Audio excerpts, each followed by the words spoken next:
అందరికీ నమస్కారం. నా పేరు రమ. ప్రియవదనం 6వ భాగం. రచయిత శ్వేత సాయి గారు. ఆమె చెంప మీద ఎవరో కొట్టిన వేలచ్చులున్నాయి.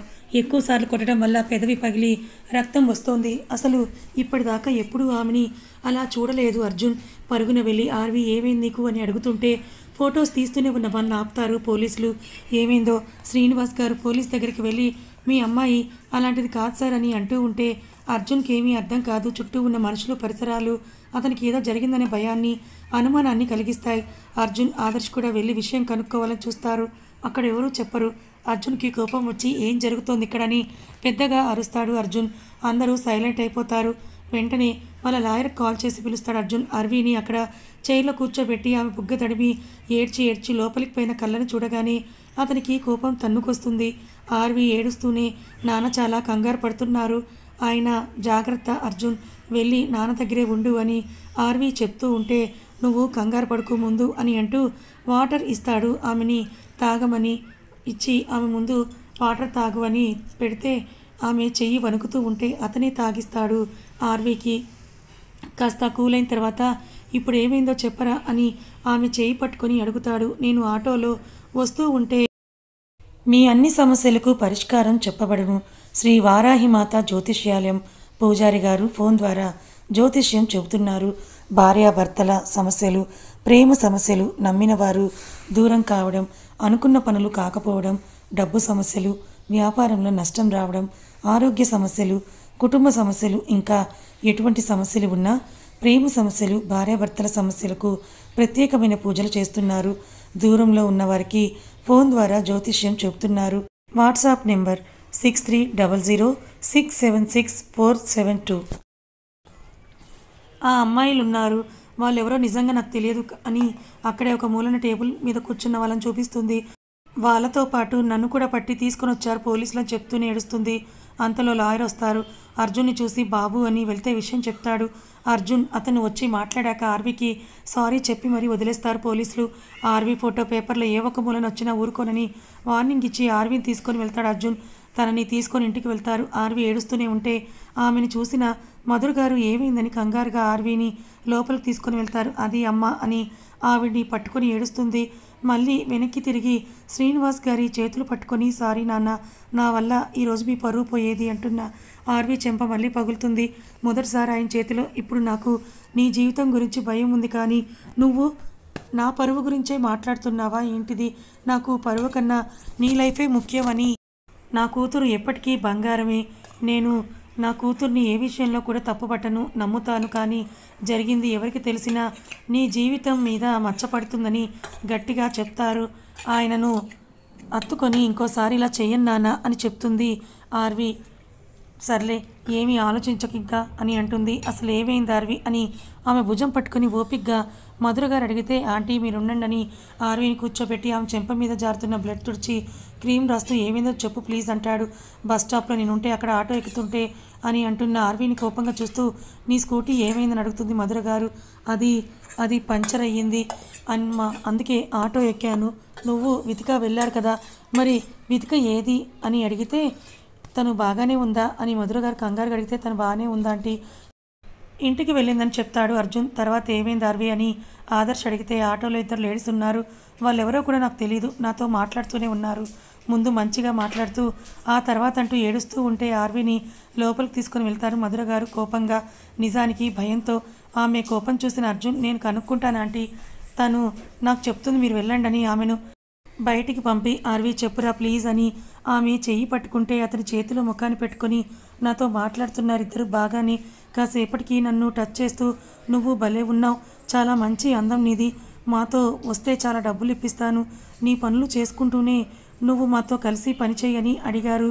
నేను వాళ్ళని తిట్టి విడిపించుకోబోతూ ఉంటే నన్ను కొట్టారు. అలాగే వెళ్తుంటే దారిలో పోలీసులు ఆటో ఆపి వాళ్ళతో పాటు నేను కూడా అలాంటిదాన్ని అని చెప్తే నేను ఎంత కాదంటున్నా వినకుండా నన్ను పట్టుకుని వాళ్ళ గ్యాంగ్లో మనిషిని అని చూపించారని పెద్దగా ఏడుస్తుంది. ఆర్వీని హత్తుకుని ఆమె వెను నిమురుతూ నిన్నొక్కదాన్నే వదిలే, నా స్వార్థానికి నేను వెళ్ళడం నా తప్పు ఆర్వి, నా మీద నాకే కోపంగా ఉందని ఆమె నోదారుస్తూ ఏం కాలేదురా వదిలే అని ఆమెను వదిలి కన్నీళ్లు తుడిచి నువ్వే ఇలా అయితే అంకుల్ ఏమైపోతారో చూడు, ఎలా బాధపడుతున్నారు, ప్లీజ్ కూల్ అవరా అని ఓదారిస్తే ఆమె నార్మల్ అవ్వడానికి చూస్తుంది. వాళ్ళు ఎవరో నేను కనిపెడతానంటాడు అర్జున్. వద్దు వదిలేరా ప్లీజ్ అని ఆర్వి భయంగా అతని షర్ట్ కలర్ పట్టుకుంటే సరే సరే కంగారు పడుకో కూల్ అవ్వు ముందు అని ఆమెను పడుకోబెట్టి బయటకు వెళ్ళి వాళ్ళకి ఈ విషయం చెప్పి జ్యూస్ తెచ్చి ఆమెకి ఇచ్చి తాగిస్తాడు అర్జున్.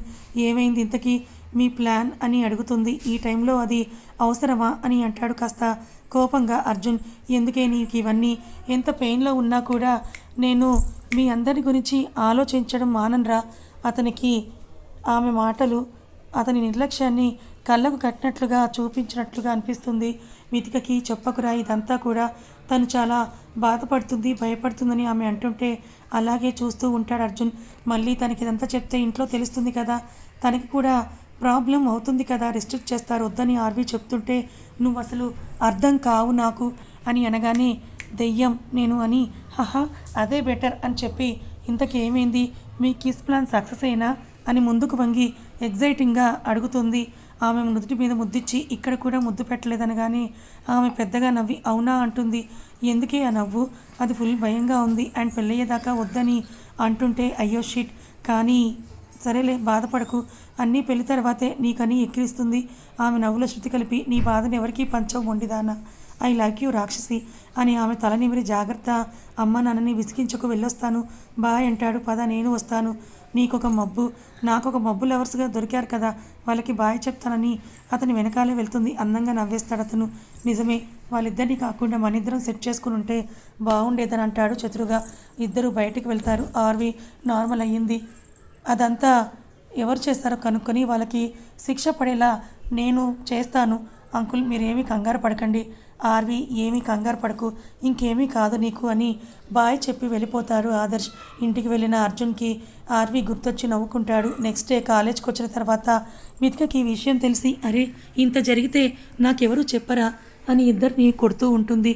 అబ్బా అని ముగ్గురు ఆపవే అంటుంటే మీ ఇంట్లో ఏదో ఒకటి అంటారు కదా అందుకే చెప్పలేదంటే అసలు ఏదో ఒకటి చెప్పి వస్తాను కానీ అలా వదిలేస్తారా అని ఇంకా కొడుతూ ఉంటుంది. అర్జున్ చుట్టూ చూసి ఎవరూ లేకపోవడంతో ఒక్కసారిగా వెతికి నడుము పట్టుకొని దగ్గరికి లాక్కొని కొట్టడం ఆపుతావా లేదా అని అంటే ఆమె స్టన్ అయిపోతుంది. అలాగే బిగుసుకుంటుంది. నిన్ను ఆ నైట్ టైంలో పోలీస్ స్టేషన్కి ఎలా తీసుకుని వెళ్తాను అని అంటాడు. ఆర్వి నేను ఉన్నాను కదా అక్కడే అని అది కూడా దారుణమైన స్టేజ్లో అని ఊహ రాగానే ఆర్వి అసలు భరించలేకపోతుంది. ఒక సెకండ్ కూడా అక్కడ ఉండాలని అనిపించదు. ఈసారి అసలు తన బాధ కూడా ఎవరికి చెప్పాలనిపించదు. ఇంకొకరిని ఎక్కువ చేస్తే ఏమీ ఫీల్ అవ్వదు కానీ తనని తక్కువ చేస్తే మాత్రం భరించలేకపోతుంది. ఆ రోజు ఆమె ఉన్న సిచ్యువేషన్ అలాంటిది. మరి మితికకి చాలా ఇబ్బందిగా ఉంది. అర్జున్ చేయి ఆమెను తాకటం ఆమె ఎంతగా వదిలించుకోవాలని చూసినా ఆదర్శగా చూస్తేనే పిచ్చి కోపం వస్తోంది. అర్జున్ వితికని ముట్టుకుంటుంటే ఆదర్శ్ మనసు మెలిపెడుతున్న ఫీలింగ్ మదిలో. అర్జున్ ఏంటిది పబ్లిక్లో ఉన్నామని విడదీస్తాడు. అతడే వదలగానే ఆమె ముఖంలో ఇష్టం పోయి శాంతిస్తుంది. ఆదర్శ్ వితికకి ఫుల్గా క్లారిటీ వస్తుంది. మరేంటి వితిక నిన్న ఆ టైంలో నేను ఎలా పోలీస్ స్టేషన్ తీసుకెళ్ళగలను? అక్కడ ఆర్వి కాబట్టి ధైర్యంగా ఉన్నాం. అదే నువ్వుంటే నేను అసలు నా బ్రెయిన్ పనిచేసేదే కాదు. ఆ మాట విన్న ఆర్వి అక్కడి నుంచి వెళ్ళిపోతుంది. ఇదేం పట్టించుకోరు వితిక ఆదర్శులు. వారికి ఒకరంటే ఒకరికి చాలా ఇష్టమని ఇద్దరు ప్రేమలో ఉన్నారని కళ్ళతోనే నిజం అనుకుంటారు. అవును అని చెప్పుకుంటారు. అర్జున్ చుట్టూ చూసి ఆర్వి ఏది అని అడుగు వెతుకుతూ ఎక్కడుందో చూద్దాం పదండి అని వెళ్ళి క్యాంటీన్లో ఏదో కంగారుగా తింటున్న ఆర్విని చూసి ఎందుకే అంత కంగారు మెల్లిగా తిను అంటే జైల్లో ఇలాగే తింటారు నిన్న చూశాను కదా అంటుంది. అది విన్న అర్జున్ ఏంటి ఆర్వి ఆ వాగుడు అని ఆమె తల మీద ఒకటిచ్చి ఆమె పక్కనే కూర్చొని అరే ఇందాక వితికని అన్నదానికి నువ్వు ఫీల్ అయ్యావా అని అడుగుతాడు ఆమెను. అయ్యో నాదే ఉంది సార్, నేను ఎలా పోతే మీకేమీ మీకు ఎలాంటి బాధ ఉండదు కదా. ఆ టైంలో స్టేషన్లో ఉండడం నాకు సరదానా? మరి అయినా నా తిండేదో నేను తింటాను, నీకెందుకు పో ఇక్కడి నుంచి అని ఏడుస్తూ ఏడుపు గొంతు అంటుంది ఆర్వి. అయినా ఆ టైంలో నా ప్లేస్లో వితిక ఉండి ఉంటే అని లోపు ఆమె చెంప దగ్గర అర్జున్ చేయి ఉంటుంది. ఇంకా గ్యాప్లో ఆగుతుంది. అది ఉండి ఉంటే నన్ను అలాగే ఆపేవారా అని అడగాలని అనుకున్నానంటుంటే అది మరి ఇది నేను ఎవరికీ పనికిరాను, వాడికి నీకు దానికి ఎవరికి పనికిరాని దాని పేరు చెప్తేనే భరించలేకపోయావు. నేను అక్కడే ఉన్నాను అర్జున్, నిన్ను అక్కడ చూసి కూడా నేను అంతే పెయిన్ తీసుకున్నాను ఆర్వి అని బాధగా చెప్తాడు అర్జున్. అయినా నీ దగ్గరలో నేనున్నాను కదా అంటాడు. అప్పుడు వితికని తీసుకొని వచ్చిన పక్కనే నువ్వు ఉంటావు కదా, తనకేమవుతుంది? ఉష్ ఉష్ అయినా ఇవన్నీ వదిలే, ఏదేమైనా వదిలే. Arjun discussion waste. అయినా ఇదంతా జరిగిపోయింది నాకు కదా. నాన్న మీకు చెప్పకుండా ఉండాల్సింది. నా పర్సనల్ ప్రాబ్లమ్స్ మీతో చెప్పుకోకుండా ఉండాల్సింది. అట్లీస్ట్ నీకు చెప్పకుండా ఉండాల్సింది. ఆదర్శ్ అని అంటే నా లైఫ్లోకి రావాలి కాబట్టే తెలియాలి కదా. అందుకు చెప్పాలి. ఆమెలో అసహనం, ఆమె మీద ఆమెకే కోపం అన్నీ కనిపిస్తున్నాయి. వద్దు, ఇంక చాలు. ఎవరిని ఇకపైన ఇబ్బంది పెట్టను అర్జున్. నా వల్ల ఎవరు ఇబ్బంది పడకూడదు. ఇక నుండి ఓన్లీ హ్యాపీనెస్ని మాత్రమే మీకు చెప్తాను. నా బాధను ఎవరికీ చెప్పుకోను. ఇక నువ్వు ఆ కేసు విషయంలో కూడా తలదూర్చకని కోపంగా చెప్పి వెళ్ళిపోతుంది. ఏంటిది అర్జున్, ఎందుకు ఇలా బిహేవ్ చేశావు? అది ఎంత బాధపడుతుందో అని ఆదర్శ్ ఆమె వెనకాలే వెళ్తాడు. ఆర్వి, ఏంటిదంతా? ఎందుకు నిన్ను వాడు తక్కువ చేస్తాడు చెప్పు. వాడు తక్కువ చేశాడో ఎక్కువ చేశాడో పక్కన పెట్టు. అసలు నువ్వు నాకు ఎందుకు ప్రపోజ్ చేశావు? నేను ఖాళీగా ఉన్నానని కదా. ఎప్పుడైనా మాట్లాడావా? ఆదర్శ్, ఇంత జరిగితే పోనీ ఇలా నేను స్టేషన్లో దొరకడం వల్ల నీకు నచ్చలేదా? ఓ, ఇదా నిజం. ఇంకెప్పుడు మన విషయం గురించి నేను మాట్లాడనని అంటుంది ఆర్వి. అదంతా వెనకే ఉండింటారు అర్జున్, వితిక ఇద్దరు. సరే, అన్ని విషయాలు క్లారిటీ వచ్చేదాకా మన లవ్ని కాసేపు బ్రేక్ చేసుకుందాం ప్లీజ్. నాకు ఇవన్నీ వద్దు ఆదర్శ్, ప్లీజ్. అసలు ఫ్రెండ్గా ఉన్నప్పుడే నువ్వు నాతో చాలా మాట్లాడేవాడివి. ఇప్పుడు అసలు మాట్లాడుతున్నదే లేదు. నేను ఎవరికి బర్త్డే అవ్వకూడదు ఆదర్శ్. అది కాదు ఆర్వి అంటున్న ఆదర్శ్ చెయ్యి వదిలేస్తుంది. బహుశా మీ ముగ్గురికి నేను ఫ్రెండ్ అయి ఉండకుండా ఉండాల్సింది. మీరు చాలా హ్యాపీగా ఉండేవాళ్ళేమో కదా అని వాళ్ళని గాజు కళతో చూస్తూ ఉంటుంది ఆర్వి. ఎందుకు నువ్వు అసలు ఇలా మాట్లాడుతున్నావు? ఏమైంది నీకు? వాళ్ళు నా గురించి భయపడే అలా అన్నారు అంతే అని వితిక చెప్తుంది. వితిక, వాళ్ళు నీ మీద కేర్ చేస్తున్నందుకు నేను ఎప్పుడూ ఫీల్ అవ్వలేదు, కానీ నన్ను తక్కువ చేస్తున్నారు చూడు, అదే నాకు బాధేస్తోంది. ఏ మనిషి అయినా ఎక్స్పెక్టేషన్స్ పెంచుకుంటే అవే మనిషిని చంపేస్తాయంటే ఏంటో అని అనుకున్నాను నేను. ఇప్పుడు కల్లారా చూస్తున్నాను. ఆమె బాధలో అర్థం ఉందనిపించింది ఆ ముగ్గురికి. ఒక అమ్మాయి ఫ్రెండ్ అయినా లవర్ అయినా సిచ్యువేషన్ అలా ఉన్నప్పుడు ఒకేలా చూడాలని. అది చాలా సెన్సిటివ్ విషయం. అతను టక్కునిచ్చిన సమాధానంలో ఆమె పడిన వేదన బాధ వాళ్ళకు అర్థమైంది. ఆమె వెనుకే వెళ్ళి ఒక బెంచ్ మీద కూర్చొని ఏడుస్తున్న ఆర్వీని చూసి పక్కనే కూర్చొని అర్జున్ సారీ అని అనే లోపే ఆర్వి సారీ అని అంటుంది. నా పాయింట్ ఆఫ్ వ్యూలో ఉండి ఆలోచించి ఏదేదో అన్నాను, నాదే తప్పు. అలా ఇంకెప్పుడు అనను అర్జున్. ఎప్పటికీ మీరే నా ఫ్రెండ్స్. ఆ టైంలో నేను వస్తాను అన్నా నువ్వు వద్దనే వాడివేమో కదా. నేనే ఏదో ఆలోచించాను, తప్పు నాదే, సారీ అని అంటుంది కన్నీళ్లతో. అర్జున్ వైపే చూసి, ఎందుకు ప్రతిసారి నిన్ను నువ్వు తప్పట్టుకుంటావు? ఎన్ని ఆలోచనలు. ఏదో కోపంలో తిట్టావు, ఏమైంది? నీ ఫ్రెండ్నే కదా నేను. ఏదో కోపంలో తిట్టావు, వదిలేయ్ అని అంటే నేను ఇంత ఈజీగా వదిలేస్తానా చెప్పు? అంతలోని ఎదుటివారి కోసం ఆలోచిస్తావు అని ఆమె తల నిమిరి కన్నీళ్లు తుడుస్తాడు. అమ్మ వాళ్ళ దగ్గరికి వెళ్ళాలని ఉంది, ఇంటికి వెళ్తాను, బాయ్ అంటే డ్రాప్ చేస్తానంటాడు ఆదర్శ్. ఒక్కదాన్ని వెళ్తాను ప్లీజ్ అని వెళ్ళిపోతుంది. ఆమె ఏడుస్తూనే వెళ్ళి స్కూటీకి పెట్టి స్టార్ట్ చేస్తూ, ఇదే నా స్థానంలో ఏడుస్తూ వితిక వెళ్తూ ఉంటే మీ ఇద్దరు తనని ఒక్కదాన్ని వెళ్ళనిస్తారా? అందుకే అది వేరు నేను వేరని అనుకుంటున్నదని అలాగే ఏడుస్తూ ఆ కన్నీళ్ళలో దాని కనిపించకపోయినా అలాగే ఇంటికి వెళ్తుంది. ఆ తర్వాత నెక్స్ట్ డే నుండి ఎగ్జామ్స్ అండ్ ఇంటర్వ్యూ స్టార్ట్ అయ్యి చాలా హడావిడిగా ఉంటుంది కాలేజ్లో. అందరూ చాలా గట్టిగా కాన్సన్ట్రేషన్ చేసి చదువుతూ ఉంటారు. అన్ని ఎగ్జామ్స్ అందరూ బాగానే రాస్తారు, ఆర్వి తప్ప. ఆర్వి అన్న లవ్ బ్రేకప్ గురించి అర్జున్, వితిక కూడా వింటారు, కానీ ఆదర్శ్ దాని గురించి ఏమీ మాట్లాడు. నార్మల్గానే ఆర్వితో ఉంటాడు. అది అర్జున్ కూడా గమనిస్తాడు. ఆదర్శ్ కన్నా అర్జునే కాస్త ఆర్వితో బాగా మాట్లాడుతూ ఉంటాడు. లాస్ట్ ఎగ్జామ్ ఉండి అందరికీ టఫ్ ఎగ్జామ్, అలాగే ఇంటర్వ్యూ కూడా. అర్జున్, ఆదర్శ్ ఆ కంపెనీలో జాబ్ కోసం లిటరల్లీ వెయిటింగ్. ఆర్వి అర్జున్కి ముందే అందులో అన్ని రౌండ్స్ కంప్లీట్ అయ్యి జాబ్ వస్తుంది. ఇక వితిక, ఆదర్శ్కి కూడా అదే కంపెనీలో జాబ్ వస్తే నలుగురు అక్కడే జాయిన్ అవ్వాలని చూస్తారు. ఆ రోజు ఆర్వి కోసం చూస్తూ ఉంటే నాకు కొంచెం లేట్ అవుతుంది, మీరు వెళ్ళండి అని కాల్ చేసి వితికకి చెప్తుంది. బాగా స్ట్రెస్ ఫీల్ అవుతున్న ఆదర్శ్ ఆర్వికి చేయమని కాల్ చేసి స్పీకర్ ఆన్ చేస్తుంది. వితిక హలో అని చాలా లోగా వాయిస్ వస్తుంది ఆర్విది. స్పీకర్ ఆన్లో ఉండడంతో నీ వాయిస్కి ఏమైంది అని అడుగుతారు ముగ్గురు ఒకేసారి. ఏం లేదు అని అంటుంది ఆర్వి. కొంచెం కోల్డ్ అయింది అంతే అని అనేసరికి మీరేంటి ఇప్పుడు కాల్ చేస్తున్నారు, ముందు ఇంటర్వ్యూకి వెళ్ళండి అని అంటే వెళ్తున్నాము, నువ్వు ఉంటే ధైర్యం చెప్పేదాన్ని అని వితిక అంటుంటే, వితిక ఎవరి పక్కన ఎవరు ఉండరు, ఎప్పుడు మనది ఒంటరి ప్రయాణమే, ఏమైందే నీకు అని ఆదర్శ్ అడుగుతాడు. రాంగ్ క్వశ్చన్ ఆదర్శ్, అలా అనుకునే ముందుకు వెళ్ళాలని చెప్తున్నాను అని తనే కవర్ చేస్తుంది. అంటే ఇంటర్వ్యూ కదా, ఫియర్ అనేది ఉండకూడదని చెప్పాలని అనుకుంటున్నాను అంతే అని అంటుంది. సరే నువ్వు త్వరగా రా ఆర్వి, ఇక్కడ నాకు బోరింగ్గా ఉంది అని అర్జున్ అంటే అలాగే అని చెప్పి కాల్ కట్ చేసిన తర్వాత ఆర్వి ఎప్పుడో ఈవినింగ్కి మళ్ళీ కాల్ వస్తూ ఉంటే లిఫ్ట్ చేసి వస్తున్నానని చెప్పి ఒక 20 మినిట్స్లో కాలేజ్కి స్టార్ట్ అవుతుంది. ఏమైంది మీ జాబ్ అని అడుగుతూ ఉన్న ఆమెని చూసి నీకేమైంది, నీ ఫేస్ అలా ఉందని అర్జున్ అంటే అది ఏం లేదు, ముందు ఇది చెప్పండి, మీ జాబ్కు వచ్చిందా లేదా అని అంటే వచ్చింది, కానీ వితికకి ఇంకా ఒక రౌండ్ బ్యాలెన్స్ ఉంది, అది అయిపోతే కన్ఫర్మ్ అవుతుంది అని అంటే వావ్ కంగ్రాచులేషన్స్ అని అంటుంది ఆర్వి ఆమె చెయ్యి పట్టి. ఏమైంది, నీ ఫేస్ ఎందుకు ఇలా ఉంది నీరసంగా, నిజం చెప్పు, ఏడ్చావు కదా అని అరిచి ఆరా తీస్తాడు అర్జున్. అది స్టేషన్లో నన్ను నాన్నని చూసిన వారు ఎవరో ఏదో అంటే ఆయన చాలా ఫీల్ అయ్యారు, నన్ను ఏమీ మాట పడినివ్వని నాన్నని ఇలా బాధ పెట్టినందుకు ఏడ్చానంటుంది.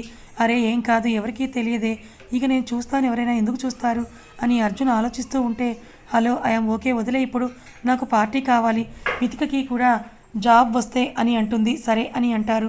ఆ టైంలోనే వితిక పరుగున వచ్చి నాకు జాబ్ వచ్చిందనంటే వావ్ అని అందరూ కలిసి డిన్నర్కి హోటల్కి వెళ్తారు. అక్కడే వాష్రూమ్కి వెళ్ళి అప్పటిదాకా కంట్రోల్ చేసుకున్న ఏడుపుని కక్కేసి ఫేస్ వాష్ చేసుకుని బయటకు వస్తుంది ఆర్వి. ఆమె పక్కనే ఆదర్శ్ కూర్చొని ఆమెను చూసి ఏంటి ఆర్వి నువ్వు ఇంత డల్గా ఉంటే అస్సలు బాగాలేదు, మామూలు అవ్వు, అంకుల్తో మేం మాట్లాడతాం, కాల్ చేయంటే ఆమె వెకిలి నవ్వి వద్దు నాన్న రెస్ట్ తీసుకుంటున్నారని ఫోన్ లాక్కుంటుంది. అర్జున్కి డౌట్ వస్తుంది, ఆర్వి ఏదో దాస్తోందని. వాళ్ళ కోసం ఏదో కాస్త తిని ఇంటికి వెళ్తుంది. ఇల్లు ఖాళీగా కనిపిస్తే లోపలికి వెళ్ళి డోర్ వేసి ఆ డోర్కి ఆనుకొని బోరున ఏడుస్తుంది. అసలు 2 రోజుల క్రితం ఏం జరిగిందో చూద్దాం. కాలేజీ నుండి జాబ్ వచ్చిందని చెప్పడానికి హుషారుగా ఇంటికి వచ్చిన ఆర్వీకి చాలామంది వాళ్ళ ఇంటి ముందు ఉంటారు. ఏమైందని పరుగున వెళ్తే అక్కడ పోలీసులు ఉండి ఆర్వీకి జరిగింది చెప్తారు. మీ పేరెంట్స్లో ఎక్కడికో వెళ్తూ ఒక ట్రక్ బ్రేక్స్ ఫెయిల్ అయి గుద్దితే స్పాట్లో చనిపోయారు, ఆ కార్ మొత్తం కాలిపోయిందని చెప్తారు, వాళ్ళ బిలాంగ్స్ మాత్రమే దొరికాయని. అంటే మీకేమైనా పిచ్చా ఏంటిది, మీరేదో పొరపాటు పడ్డారు, నేను ఇప్పుడే మా అమ్మ వాళ్ళకి కాల్ చేస్తానని ఫోన్ తీసి కాల్ చేస్తే ఫోన్ వాళ్ళ చేతిలోనే మోగుతుంది. ఏం చేశారు మా అమ్మ వాళ్ళని చెప్పండి, మీరే ఏదో చేశారని వాళ్ళని తిడుతూ పెద్దగా అరుస్తుంది ఆర్వి. అసలు విషయం వినదు వాళ్ళు చెప్పే మాటల్ని. వీళ్ళు నా పేరెంట్స్ కాదు, వాళ్ళకేం కాలేదని ఏడుస్తూ ఉంటే పాపం ఒక్కతే కూతురు ఏం చేస్తుంది, ఫ్రెండ్స్ తప్ప ఎవరూ లేరు తనకి. ఆ అమ్మాయికి బాడీ కాస్త కూడా దొరకలేదట, కేవలం బూడిద మాత్రమే మిగిలిందని పక్కన వారు అనుకుంటూ ఉంటే ఆమె గుండె ఆగిపోతున్న ఫీలింగ్ కలుగుతూ ఉంటుంది. ఎవరికీ చెప్పలేని వేదన. ఆమె అలాగే కుప్ప కూలిపోయి చురదప్పి పడిపోతుంది. ఆమె లేచేదాకా పోలీసులు అక్కడే ఉండి ఆమె స్పృహ తెప్పించి విషయమంతా చెప్పి పేపర్స్ మీద ఆమె సంతకాలు అవి చేయించుకొని వాళ్ళ బిలాంగ్స్ అన్నీ కూడా ఆమెకి ఇచ్చేసి అక్కడి నుంచి వెళ్ళిపోతారు. ఆమె రాతి బొమ్మల అలా ఉండిపోతుంది. పక్కన వాళ్ళు కదిలించి అమ్మాయి ఇలా అయిపోతే ఎలాగా అని అంటూ వాళ్ళు ఆమెను అంటూ ఉంటే ఒక్కసారిగా పెద్దగా ఏడుస్తుంది. మీరు వెళ్ళిపోవటానికి వీల్లేదు, నో వద్దు, వచ్చేయండి, లేదా నన్ను మీతో పాటు తీసుకొని వెళ్ళిపోండి అని అంటూ బాధపడుతుంది ఆర్వి. కథ ఇంకా ఉంది. మరి ఆర్వి అమ్మ నాన్న చనిపోయారనే విషయం ఆర్వి తన ఫ్రెండ్స్కి చెప్తుందా, మరి ఎందుకు చెప్పలేదు, మరి అర్జున్ ఆదర్శ్ వితికలు తమని మోసం చేస్తున్నారనే సంగతి తెలుసుకుంటాడా, అసలు అర్జున్ ఎందుకు బలవంతంగా ఆర్వి మెడలో తాళి కట్టాడు, ఆర్వి పైన తనకు అంత కోపం ఎందుకు వచ్చింది తెలుసుకోవాలనుకుంటే ఛానల్ని ఫాలో అవ్వండి. కథ నచ్చితే లైక్ చేయండి. Thank you so much.